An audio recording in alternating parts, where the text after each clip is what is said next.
Hey everybody, welcome to our second session in our Option Masters education series. This second session is going to be on risk management, and in going through risk management, I find that I'm not going to be able to cover all of it in this one session, so we may break it down into 2 or 3 sessions. I find risk management very, very interesting. I tend to have a little bit of a mathematical background, and I like the ideas and the thoughts around risk management. And risk management is a good news and a bad news thing. The bad news is most people don't practice it and they don't really think about it. The good news is if you understand it, it can make or break your longevity as a trader. Okay. So risk management is extremely important. Now, before we jump into the details, let's get some of the necessary things out of the way, right? So, let's get this going. Before we start, trading securities can involve high risk, underline the word risk, and the loss of any potential funds invested. That means you, Hot Rod. Any investment information provided in our user group may not be appropriate for all investors and is provided without respect into investor financial sophistication, situation, time horizon, or risk tolerance. Therefore, any of the information and techniques that we talk about here in this Option Masters or in our user group is intended to be for educational purposes only. It's not intended to be a recommendation to run outside and hawk the home and sell everything to buy a stock or a security. Okay? Everybody got that? I'm just doing this to please all the lawyers in my group, and we've got a bunch, and hopefully you guys are satisfied. Okay, why don't we jump in tonight to risk management? And I saw this quote and I thought it was really interesting. You know, if you think about psychological process, at the beginning, a trader fell for the lure of making easy money, so they jump into a stock and then it declines from 18 down to $17. So you feel a little bit panicked, but that's okay. It just went down $1. And then the next thing you know, it slides down to $15, and now you're in a pure panic because you just started. You don't know what you don't know.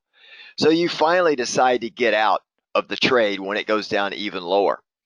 And now you feel a sense of relief because now you're not in the trade. The pain is gone. Yet it's kind of ironic because you've lost possibly up to 60 or 70% of your money in the trade when it keeps going down. There's really nothing logical about that process. Trading, as you guys know, and Hot Rod, from your comments today in the chat room, there is a lot in the emotional game of trading. It's that gray matter between the ears. Okay. Planning where to get out before putting on a trade really helps you enforce emotional discipline. And there have been studies that have shown that trading and the thought process and the feelings that go in, the emotional feelings that go in between winning and losing, is the same effects people get when they're, snorting cocaine. And I'm not a drug person, but it's the same feeling you get when you're in the casino, right? Which is why they pump extra fresh oxygen through the roof and the ceiling of a casino. Okay. The guy that came up with this quote or wrote it is Jack D. Schweiger. And if you haven't read his book, The Market Wizards, what he did, his claim to fame, he wasn't much a trader, but he went around and he interviewed, 20 or 30 big time traders that have made big money, trading billions of dollars. And he studied a lot of successful traders. And every one of them came back and said risk management is key. You can blow yourself up if you don't do that properly. Okay. And I've always come back to this quote: what does financial freedom mean to you? It's kind of like for those folks that are on a diet and they put a picture on their refrigerator of someone who's in really good shape. And, the saying that, the pain of eating better food or getting away from sugar or a lot of carbohydrates is not as good as the way you feel when you can get into clothes that you couldn't get in before and you just look great, right? So, or your health. So financial freedom in the trading markets It's a good news, bad news thing. The good news is you can create financial freedom in a short period of time, all right? The bad news is a lot of you will not be able to do it because you will not exercise discipline in risk management, and that is what it is. And sometimes it takes someone to go bust once or twice or perhaps more before they figured it out. Me personally, I had to go bust twice. I'm a former Marine, so what can I say, right? Where sometimes we can be stubborn, but eventually we get it because we don't give up. And others are a little bit smarter, and they start out as a fresh trader, and then they may lose a little bit of money or a lot of money, and then they figure it out without going bust. So risk management is a very important thing. Another quote that I saw that I loved is I have two basic rules about winning in the trading game as well as in life. First, if you don't bet, you can't win. And second, if you lose all your chips, you cannot bet. I mean, spoken like a true poker player, but also a trader, right? Again, Harry Height, a very famous trader, okay, before most of your time frame.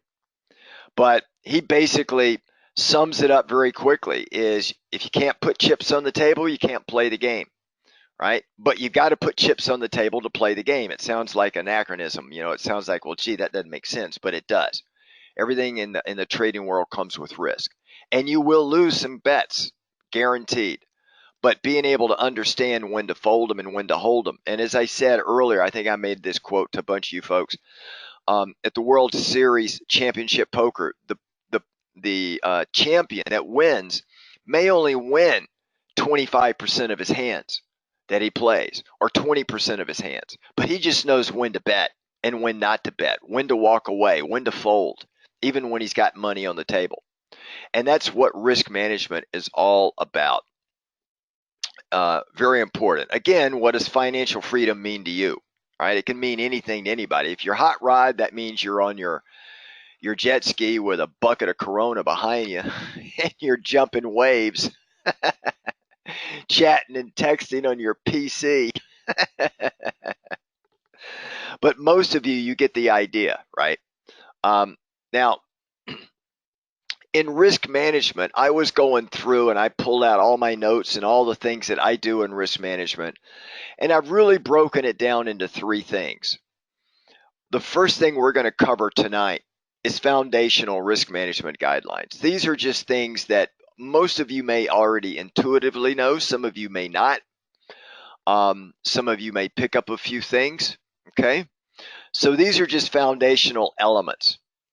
The second part of risk management, dynamic hedging, we will do that in our next session.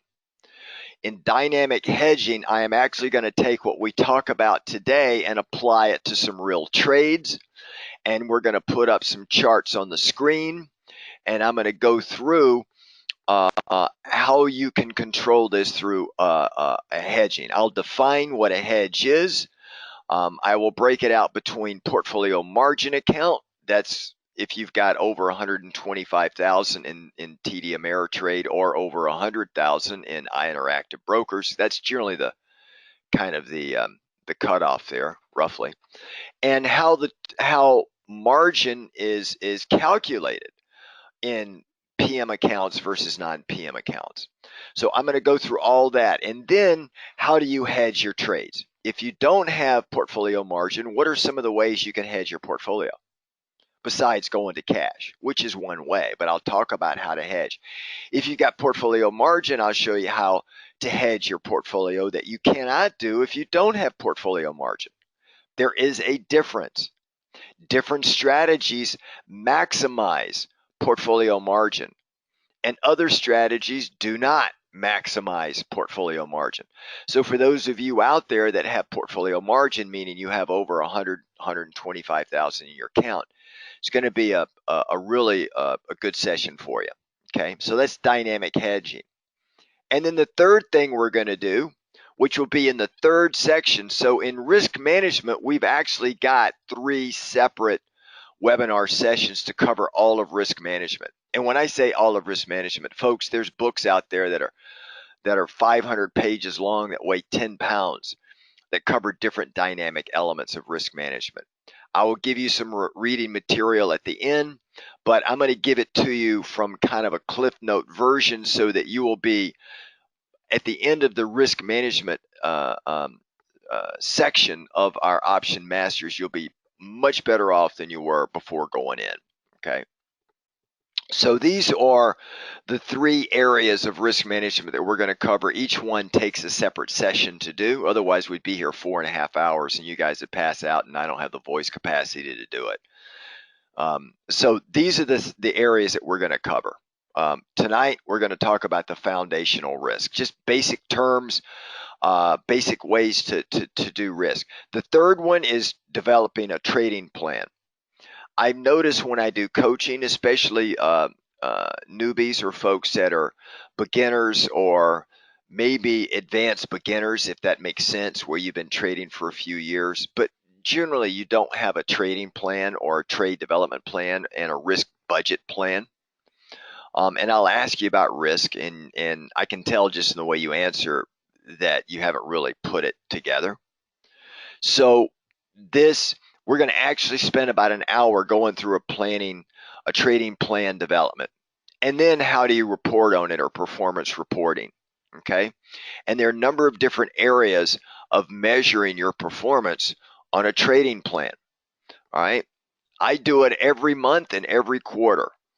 I track the performance and I look at it. And then, when you have a portfolio slippage, where you've got risk on individual trades versus risk on the portfolio itself, you need to adjust. So I hope to cover all of this over these three separate sessions. So risk management is going to account for probably about 5.5 hours total of video time and session time. So hopefully you guys enjoy it.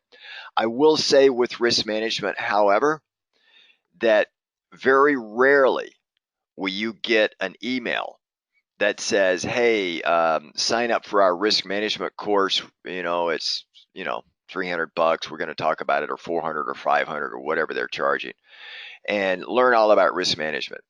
All of the emails, if you think about it, that come into your inbox, don't even talk about risk management. All they talk about is a 95% win ratio, and win 100% of your money, or double your money every 2 months, 3 months, or whatever the pitch is. Why? Because they're appealing to the rat brain self that you have. For those of you that are not in my user group, rat brain, those of you in my user group, you understand we're always talking about rat brain. Rat brain is when you do the very thing that you should not do, an undisciplined move. It's something that has natural human tendency. It's like a former alcoholic that just, the smell of alcohol, they got to stay away from it. Everybody has rat brain tendencies. And we want to avoid them. So by the time we finish our Option Masters, you will see, you'll have a pretty good firm understanding of what I mean by rat brain. Okay, so we're going to go into all three of these things, but all the emails that come out to you don't talk at all about risk management. I would bet there's maybe 1 out of 50 that mention risk management in the subject line.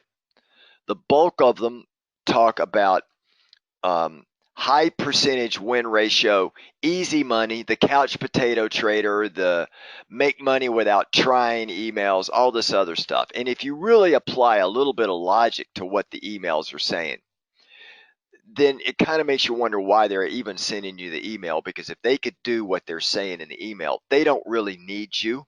They don't need your money.